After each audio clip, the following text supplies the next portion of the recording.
Assalamualaikum dan salam sejahtera. Bersama saya, Abang Muasli Abang Abdul Samad dalam Berita Pagi Sarawak, edisi Sabtu 15 Ogos. Satu kes baru positif COVID-19 direkodkan di Sibu semalam, menjadikan jumlah kes positif setakat ini sebanyak 682 kes. Pengerusi Jawatankuasa Pengurusan Bencana Negeri JPBN Sarawak, Datuk Amar Douglas Ogah Embas dalam sidang media di Kochi memaklumkan kes ke-682 itu merupakan seorang lelaki warga negara yang balik ke Sarawak dari Yaman pada 3 Ogos lalu. Jelas Dato' Amar, kes merupakan seorang penuntut di sebuah universiti di Yaman dan dikategorikan sebagai kes import. Lelaki terbabit telah melakukan saringan kedua pada 12 Ogos dan disahkan positif COVID-19 semalam.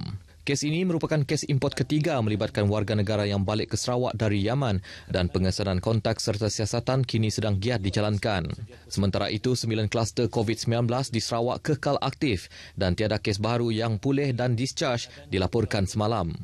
Dato' Amar Douglas juga berkata, walaupun terdapat satu kes positif, Sarawak masih lagi berstatus hijau. Ekoran kes baru positif tersebut merupakan kes import.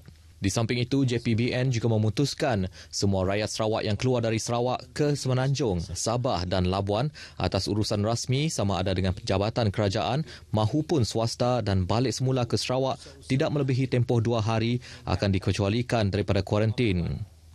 Walau bagaimanapun, mereka hendaklah membawa bersama surat arahan rasmi daripada ketua jabatan atau majikan.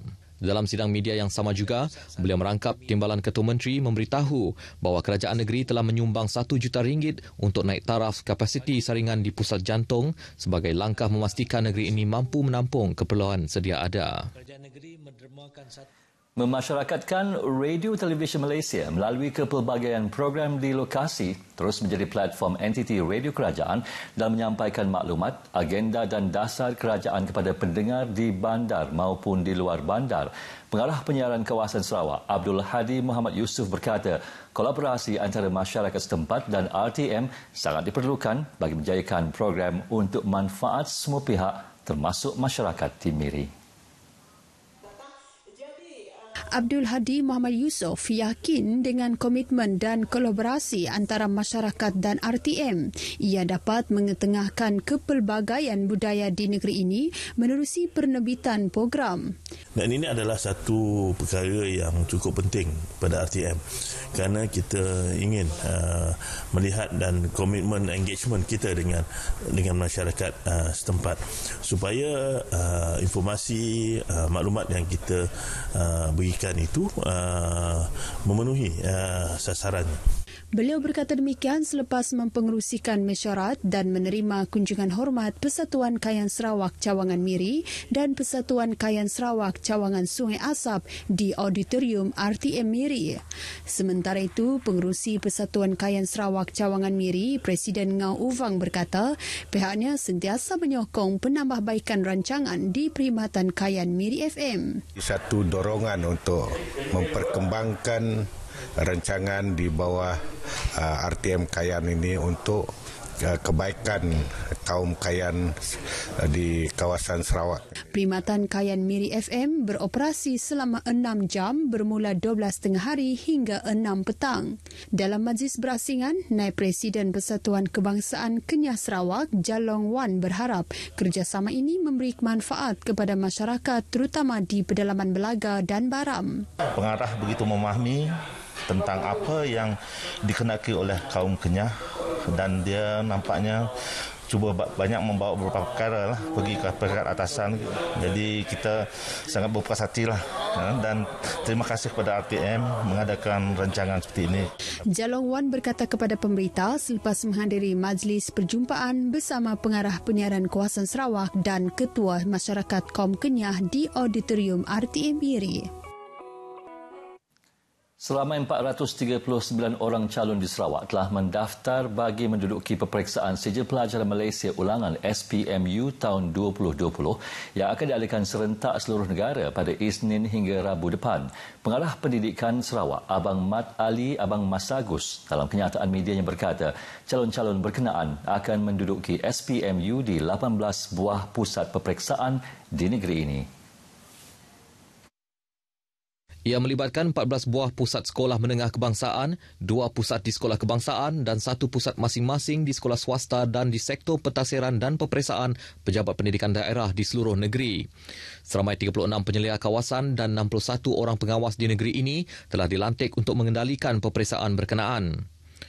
Abang Mat Ali turut mengingatkan semua calon supaya merujuk kepada jadual waktu peperiksaan SPMU untuk mendapatkan maklumat mengenai butiran peperiksaan serta arahan yang perlu dipatuhi semasa peperiksaan berlangsung. Di samping itu, calon juga perlu mematuhi garis panduan pengurusan pentaksiran pusat dan peperiksaan awam yang boleh dimuat turun menerusi portal Kementerian Pendidikan dan hendaklah dibaca bersama-sama dengan prosedur operasi standard serta arahan yang dikeluarkan kerajaan berkaitan COVID-19. Penubuhan pasukan respon kecemasan ERT di sesebuah premis bangunan, loji dan kilang-kilang yang menjalankan pengoperasian berbahaya amat penting bagi menghadapi sebarang insiden kecemasan terutama kebakaran. Pengarah Jabatan Bomba dan Penyelamat Malaysia JBPM Sarawak, Khairuddin Rahman berkata penubuhan pasukan itu sebagai langkah mendidik warga kerja semasa berdepan kecemasan dan keselamatan yang berisiko ketika berada di tempat kerja.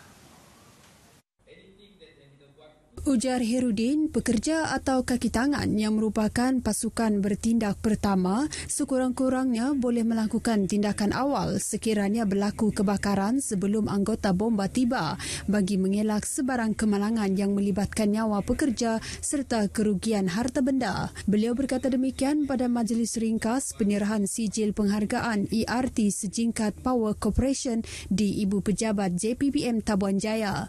Pada majlis itu, beliau turut memuji kecekapan dan tindakan pantas 9 kaki tangan kilang tersebut yang berjaya mengawal kebakaran yang berlaku Khamis lepas daripada merebak ke bahagian lain. Justru Khairuddin meniru pemilik premis di negeri ini untuk menubuhkan pasukan ERT di premis masing-masing serta menyediakan latihan semasa berdepan dengan situasi cemas.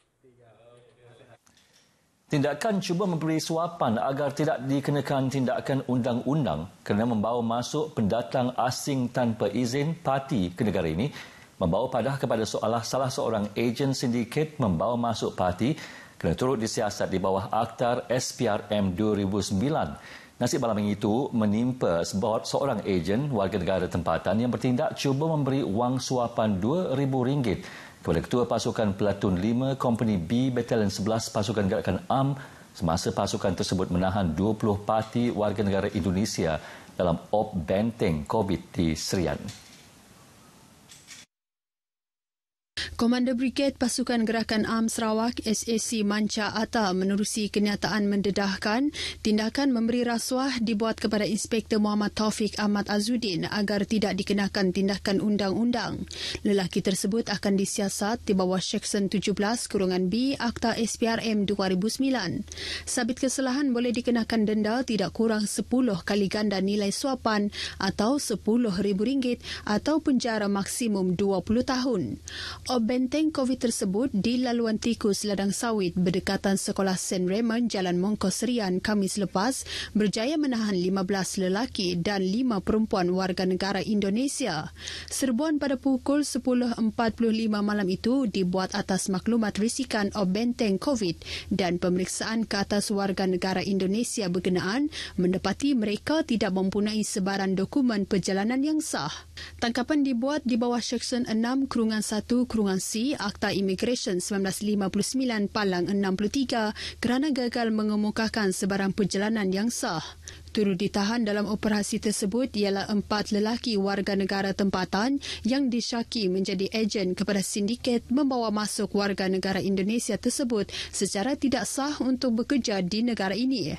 Tangkapan warga tempatan ini dibuat di bawah Akta Anti Pemerdagangan Orang dan Penyeludupan Migran 2007. Pemeriksaan lanjut ke atas semua subjek turut menjumpai sebuah motosikal, sebuah kenderaan pelbagai guna, 2 tangkai anak kunci dan 1 unit telefon pintar.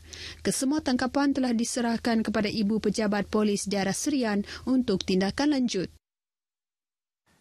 Jabatan Agama Islam Sarawak JAIS yang ditubuhkan pada tahun 1990-an bagi menguruskan hal ehwal agama Islam di negeri ini kini telah menjangkau usia Jubli Mutiara penubuhannya.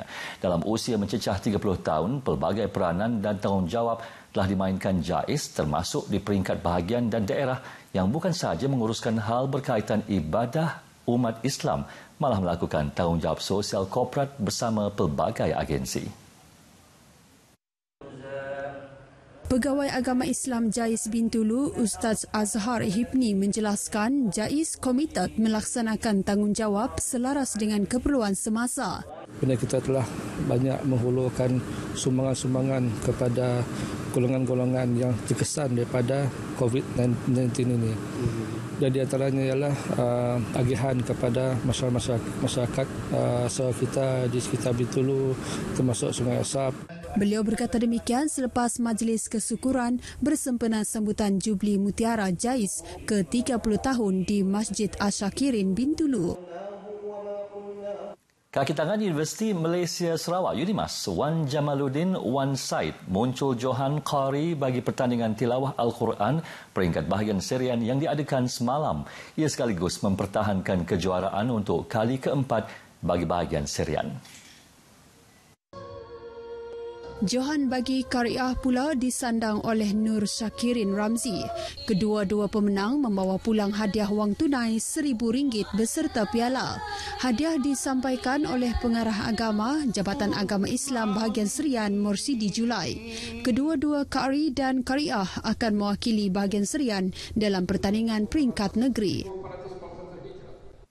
Sekian berita pagi Sarawak. Terus amalkan penjarakan fizikal di tempat awam. Bersama-sama kita putuskan rantaian wabak COVID-19.